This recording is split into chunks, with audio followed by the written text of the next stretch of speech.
Hindi po ay naaawa rin po kuminsan sa ating mga katunggali dahil nagmamakaawa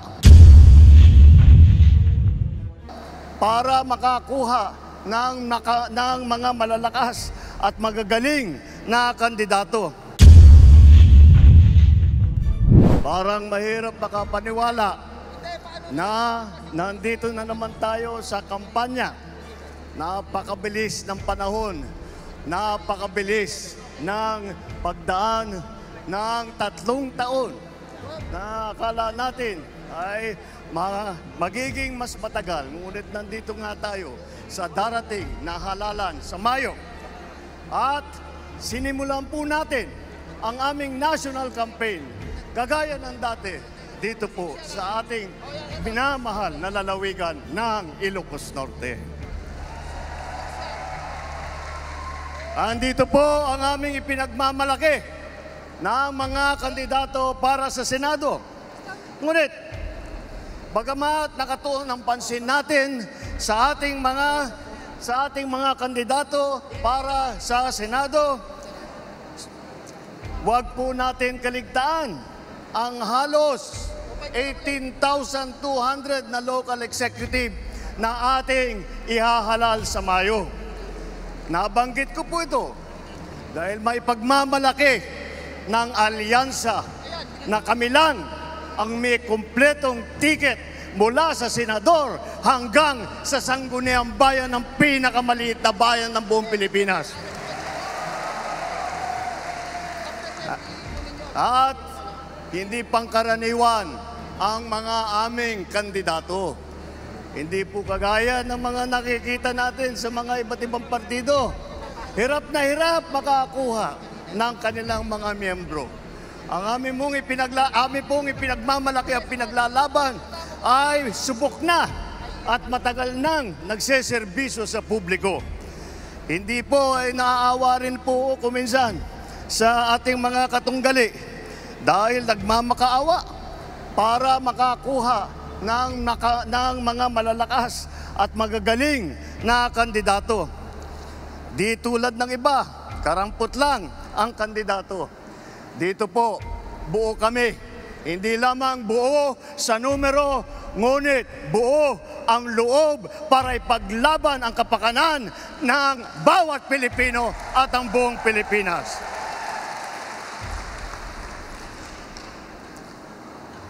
Kaya naman, nagtataka nga ako, parang yung mga iba na naging kandidato, nag-deliver lang yata ng suka, nabigyan na ng certificate of candidacy. Dahil wala walang ikukumpara sa ating mga kandidato. Kung ihahambing natin sa mga napulot nila, ang ticket natin mula sa Senado hanggang Sangguniang Bayan ay mga leader na subok sa serbisyo. Magandang record na pwedeng ipagmalaki kahit kanino. Kung kilatisin natin ng isa-isa, napakatingkad ng ating kakayahan, ng kanilang kakayahan at ng mga pambato para sa pagbabago. At kapag pinagsama kagaya nito na nangyari dito sa alyansa, ay lalong nakaka-impress ang kanilang pinagsamang lakas at galing. 8 po sa ating mga kandidato ay veteranong senador. Palitan ko na lang, matagal ng senador kasi pag veterano baka akalain nilang hindi lang luma kundi matanda. Andito po ang ating mga senador, Senator Cayetano, Senator Lacson, Senator Lapid, Senator Marcos, Senator Pacquiao, Senator Revilla, Senator Soto, Senator Tolentino. Pagpasok po sa Senado ng mga re-electionist sa Senado ay wala na pong OJT. Hindi na mag-aaral. Alam nila ang trabaho. Alam na nila ang pangangailangan ng Pilipino. Alam na nila ang gagawin nila upang gawin at idala sa ating mga kababayan ang kanilang pangangailangan. 7 naman ay nanggaling naman sa Kongreso na subok sa batasan. Andyan po ang mga Congressman Abalos, Congressman Binay, Congressman Cayetano, Congressman Marcos, Congressman Pacquiao, Congressman Tulfo, Congressman Villar. Kitang-kita po naman natin na ito lahat ay sanay na sanay, subok na subok at matagal nang nagpapakita ng galing. Hindi na bagito sa pagpanday ng mga batas. 4 ang nagsilbi sa kabinete, humawak ng cabinet rank na posisyon. Si Abalos, DILG Secretary. Si Tulfo, nag-DSWD Secretary. Lacson ng Yolanda Rehabilitation Commission. Tolentino, siyang namuno ng MMDA. Ngunit sa kanilang katungkulan ay hindi lang po sila parelax-relax. Tingnan nyo po ang kanilang mga record at makikita po ninyo na sila ay nakagawa ng magandang pagbubuti para sa kanilang mga kagawaran. Alam nila ang government work galing sa kabinete. Hindi lang dada, pero gawa ang kanilang ipinapakita. They are not here to oppose. They are here to propose. 3 ang naging gobernador ng malalaking probinsya. Alam nyo na, Manang Aimee, dito sa atin, sa Ilocos Norte. Lito Lapid, Governor Lito Lapid ng Pampanga. At ang Governor Revilla ng Cavite naman. Bukod pa ron, kasama nila ang 3 naging city mayor. Binay, ng Abi Binay ng Makati. Tolentino ng Tagaytay. Abalos ng Mandaluyong. At huwag natin kalimutan na si Tito Sen, Senator Soto ay naging Vice Mayor din ng Quezon City. Hindi rin po tayo nagkukulang sa boses ng kababaihan at maglalaban para sa karapatan ng ating kababaihan dahil 4 sa ating mga kandidato ay babae, pero itong mga babaeng ito ay palagay ko mas matatapang pa ito kaysa sa mga lalaki na nandito ngayon.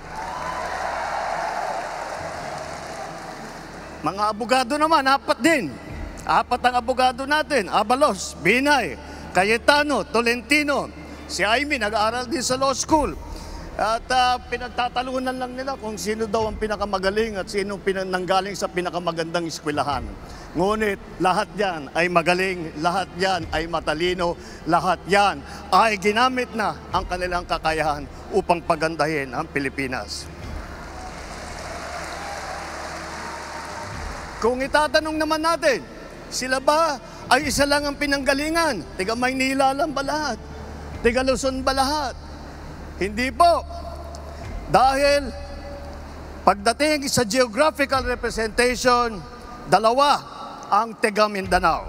Si Manny Pacquiao ng Bukidnon, Sarangani at saka Jensan.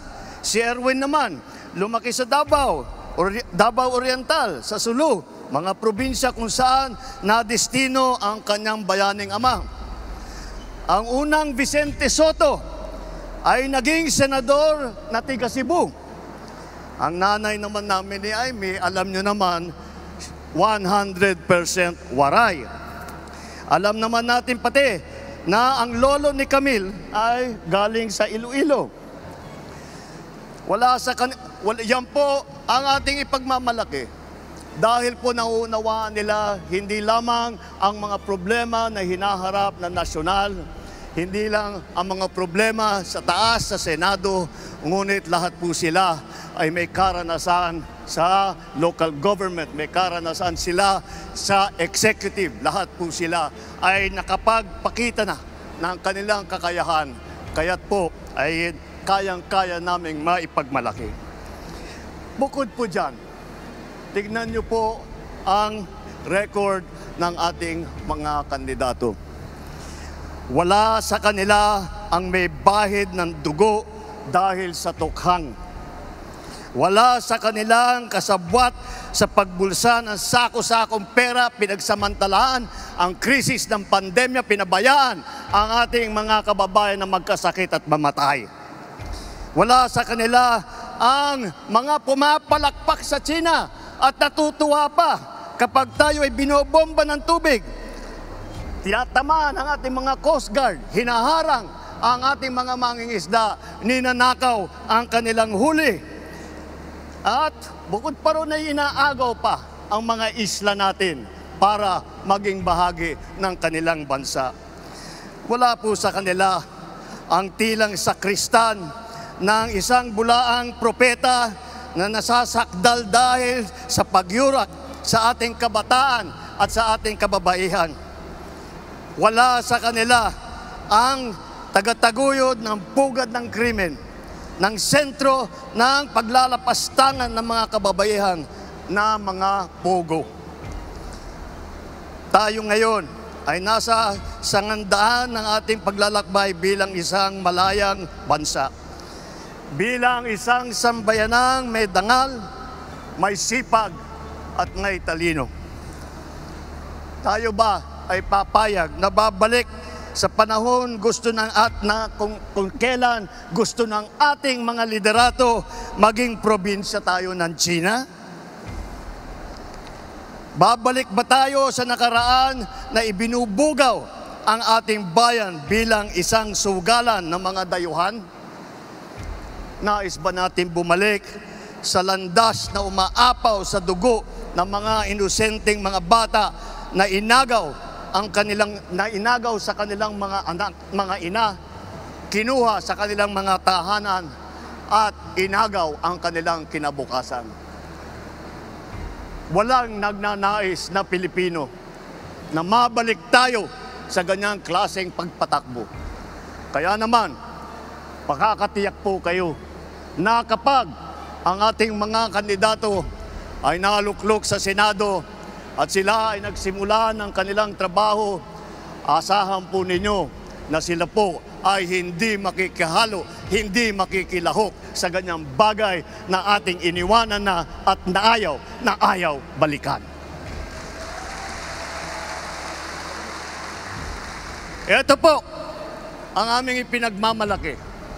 Ito po ang ating mga kandidato para ng alyansa para sa bagong Pilipinas.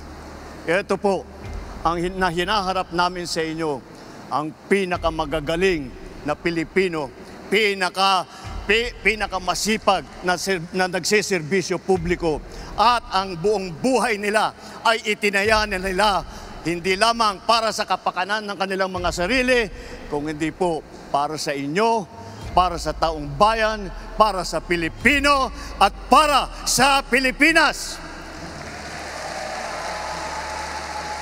Kaya sa darating na Mayo po, huwag nyo na pong tignan ang mga ibang mga pangalan.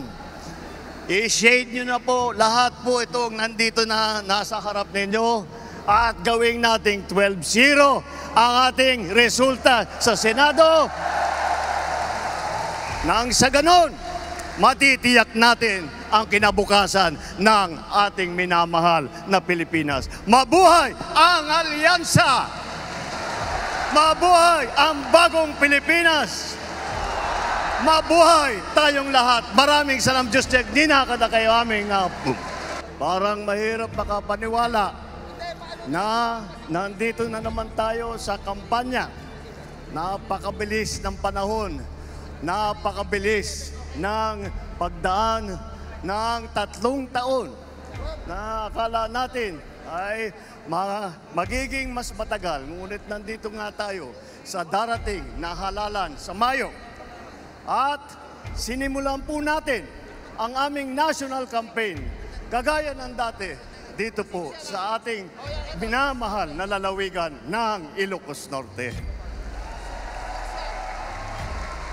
Andito po ang aming ipinagmamalaki ng mga kandidato para sa Senado. Ngunit, bagamat nakatuon ang pansin natin sa ating mga kandidato para sa Senado, huwag po natin kaligtaan ang halos 18,200 na local executive na ating ihahalal sa Mayo. Nabanggit ko po ito Dahil may pagmamalaki ng alyansa na kami lang ang may kumpletong ticket mula sa senador hanggang sa sangguniang bayan ng pinakamaliit na bayan ng buong Pilipinas. At hindi pangkaraniwan ang mga aming kandidato. Hindi po kagaya ng mga nakikita natin sa mga iba't ibang partido. Hirap na hirap makakuha ng kanilang mga miyembro. Ang amin pong ipinagmamalaki at pinaglalaban ay subok na at matagal nang nagseserbisyo sa publiko. Hindi po ay naaawa rin po kuminsan sa ating mga katunggali dahil nagmamakaawa para makakuha ng mga malalakas at magagaling na kandidato. Di tulad ng iba, karampot lang ang kandidato. Dito po, buo kami. Hindi lamang buo sa numero, ngunit buo ang loob para ipaglaban ang kapakanan ng bawat Pilipino at ang buong Pilipinas.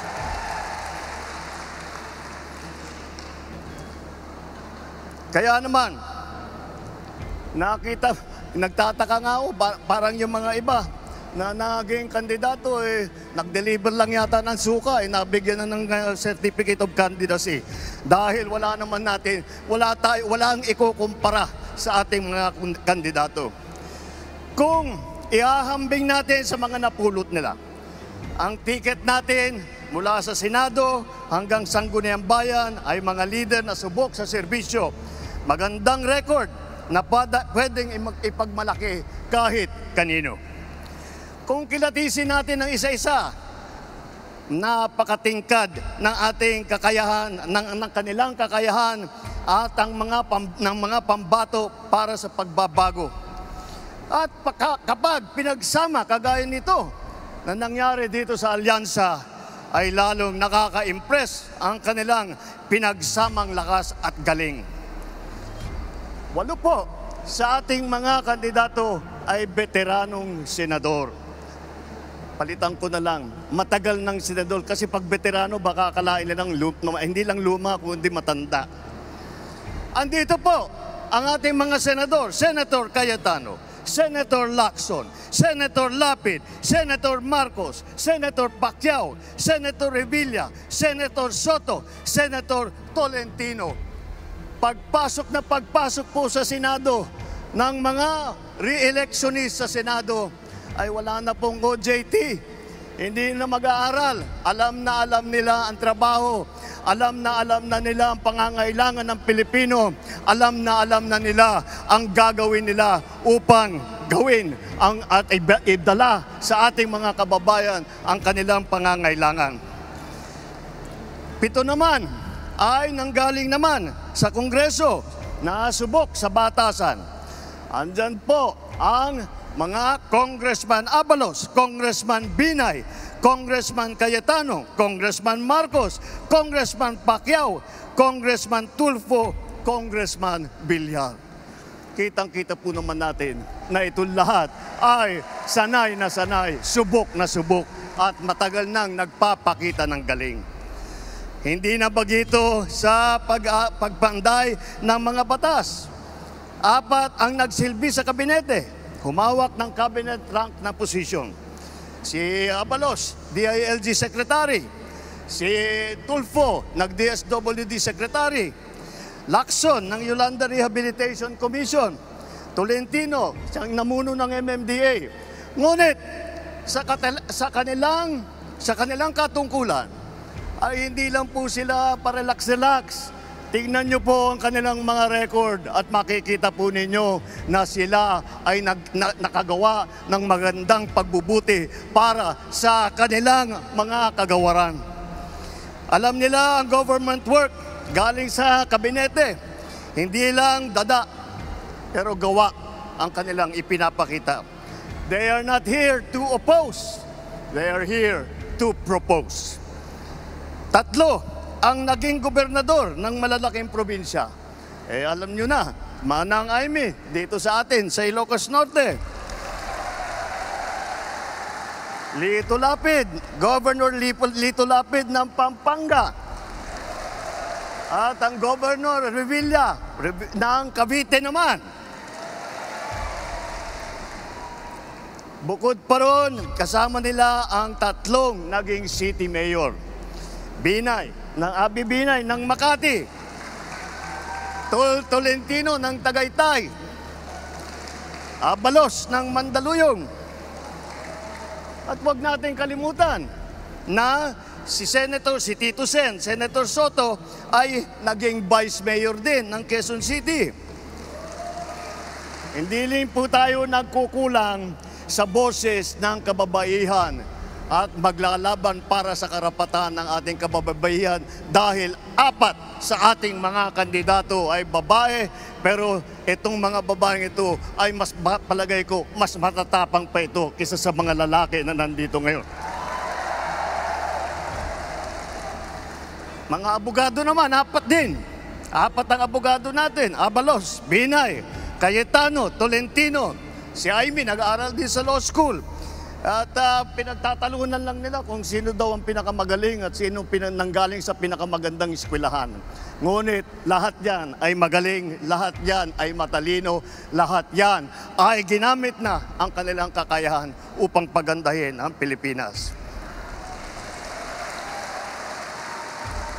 Kung itatanong naman natin, sila ba ay isa lang ang pinanggalingan? Tiga Maynila lang ba lahat? Tiga Luzon ba lahat? Hindi po. Dahil pagdating sa geographical representation, 2 ang tiga Mindanao. Si Manny Pacquiao ng Bukidnon,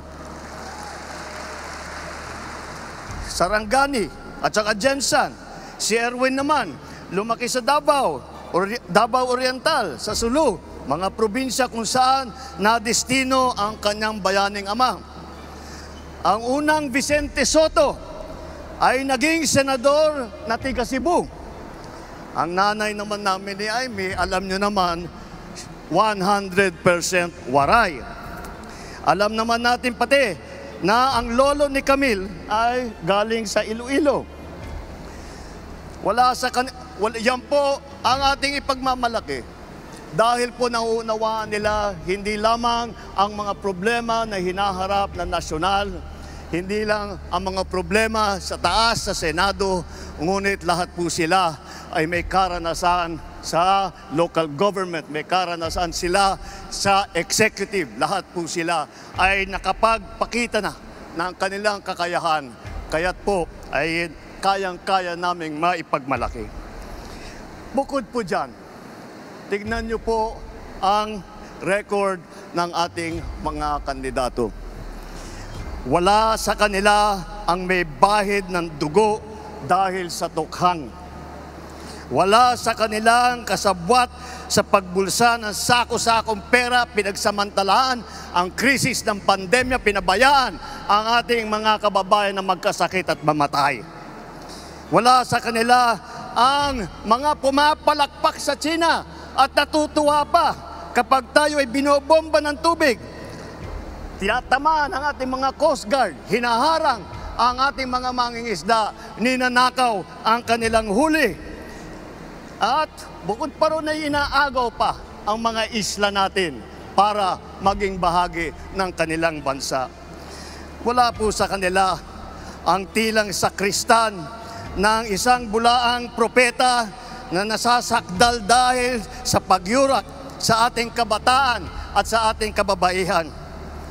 Wala sa kanila ang tagataguyod ng pugad ng krimen, ng sentro ng paglalapastangan ng mga kababaihan na mga pogo. Tayo ngayon ay nasa sangandaan ng ating paglalakbay bilang isang malayang bansa. Bilang isang sambayanang may dangal, may sipag at may talino. Tayo ba ay papayag na babalik sa panahon kung kailan gusto ng ating mga liderato maging probinsya tayo ng China? Babalik ba tayo sa nakaraan na ibinubugaw ang ating bayan bilang isang sugalan ng mga dayuhan? Nais ba natin bumalik sa landas na umaapaw sa dugo ng mga inosenteng mga bata na inagaw sa kanilang mga anak, mga ina, kinuha sa kanilang mga tahanan at inagaw ang kanilang kinabukasan? Walang nagnanais na Pilipino na mabalik tayo sa ganyang klaseng pagpatakbo. Kaya naman, pakakatiyak po kayo na kapag ang ating mga kandidato ay naluklok sa Senado at sila ay nagsimula ng kanilang trabaho, asahan po ninyo na sila po ay hindi makikihalo, hindi makikilahok sa ganyang bagay na ating iniwanan na at na ayaw balikan. Ito po ang aming ipinagmamalaki. Ito po ang ating mga kandidato para ng alyansa para sa bagong Pilipinas. Ito po ang hinaharap namin sa inyo, ang pinakamagagaling na Pilipino, pinakamasipag na nagsiservisyo publiko, at ang buong buhay nila ay itinaya nila hindi lamang para sa kapakanan ng kanilang mga sarili, kung hindi po para sa inyo, para sa taong bayan, para sa Pilipino, at para sa Pilipinas. Kaya, sa darating na Mayo po, huwag nyo na pong tignan ang mga ibang mga pangalan. I-shade nyo na po lahat po itong nandito na nasa harap ninyo at gawing nating 12-0 ang ating resulta sa Senado. Nang sa ganon, matitiyak natin ang kinabukasan ng ating minamahal na Pilipinas. Mabuhay ang alyansa! Mabuhay ang bagong Pilipinas! Mabuhay tayong lahat! Maraming salam, Diyos, Nina, kada kayo aming